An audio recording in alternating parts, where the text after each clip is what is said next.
السلام علیکم۔ بنی اسرائیل میں حضرت موسیٰ علیہ السلام کے دور میں ایک نہایت غریب اور مفلس شخص تھا۔ ایک بار وہ حضرت موسیٰ علیہ السلام کے پاس آیا اور کہنے لگا، اے اللہ کے پیغمبر، آپ تو کلیم اللہ ہیں، اللہ سے کلام کرتے ہیں، ذرا اللہ سے یہ تو پوچھ کر بتائیے کہ میری قسمت میں اتنا کم رزق کیوں لکھا ہے کہ مجھے اکثر فاقے کرنے پڑتے ہیں، کبھی ایک وقت کا کھانا، کبھی 2 وقت کا، اور لباس بھی پھٹا پرانا پہنتا ہوں۔ کیا ایسا نہیں ہو سکتا کہ میرے رزق میں اضافہ ہو جائے؟ تو آپ اللہ سے میری طرف سے فریاد کریں کہ میرے رزق میں اضافہ کر دیں۔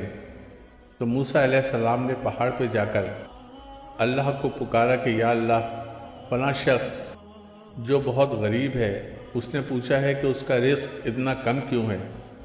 تو جواب آیا، اے موسیٰ، بات اصل میں یہ ہے کہ اس شخص کی عمر بہت لمبی ہے لیکن اس کا رزق تھوڑا ہے، اس لیے ہم اس کو تھوڑا تھوڑا رزق دیتے ہیں تاکہ وہ اپنی طبعی عمر تک پہنچ جائے۔ حضرت موسیٰ علیہ السلام نے اس شخص سے واپس جا کر کہا کہ اللہ نے فرمایا کہ تیری عمر لمبی ہے لیکن تیرا رزق کم ہے، اس لیے تجھے کم رزق دیا جاتا ہے تاکہ تو اپنی عمر پوری کر سکے۔ اس نے جواب دیا کہ اتنی لمبی عمر کا کیا فائدہ کہ میں ترس ترس کر زندہ رہوں اور پیٹ بھر کر کھا بھی نہ سکوں۔ آپ اللہ پاک تک میری یہ بات پہنچا دیں کہ بھلے میری عمر کم کر دیں لیکن میرا رزق کشادہ فرما دیں۔ تو حضرت موسیٰ علیہ السلام نے پیغام پہنچایا تو اللہ پاک نے فرمایا، ٹھیک ہے اے موسیٰ، ہم اس شخص کا رزق کشادہ کر دیں گے لیکن عمر کم ہو جائے گی۔ حضرت موسیٰ علیہ السلام نے اس شخص تک یہ خوشخبری پہنچائی اور وہاں سے دوسرے سفر پہ چلے گئے۔ کچھ سال بعد دوبارہ واپس اس شہر میں آئے تو تجسس ہوا کہ اس شخص کے بارے میں معلوم کروں اس کا کیا ہوا۔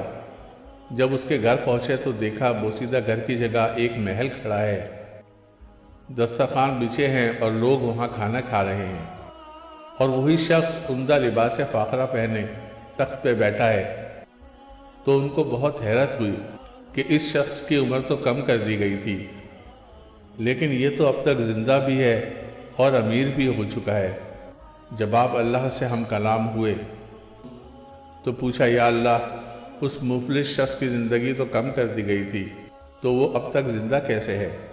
اللہ تعالیٰ نے فرمایا، ہے موسیٰ، وہ شخص بہت چالاک نکلا اور اس نے ہم سے تجارت کر لی اور اپنے رزق میں اور لوگوں کو بھی شامل کر لیا، خود بھی کھایا اور دوسروں کو بھی اپنے رزق میں شامل کر لیا، جس کی وجہ سے اس کی عمر بھی بڑھا دی گئی۔ دوستو، اگر آپ کو ویڈیوز اچھی لگتی ہیں تو پلیز اس کو لائک، شیئر اور سبسکرائب کریں۔ شکریہ۔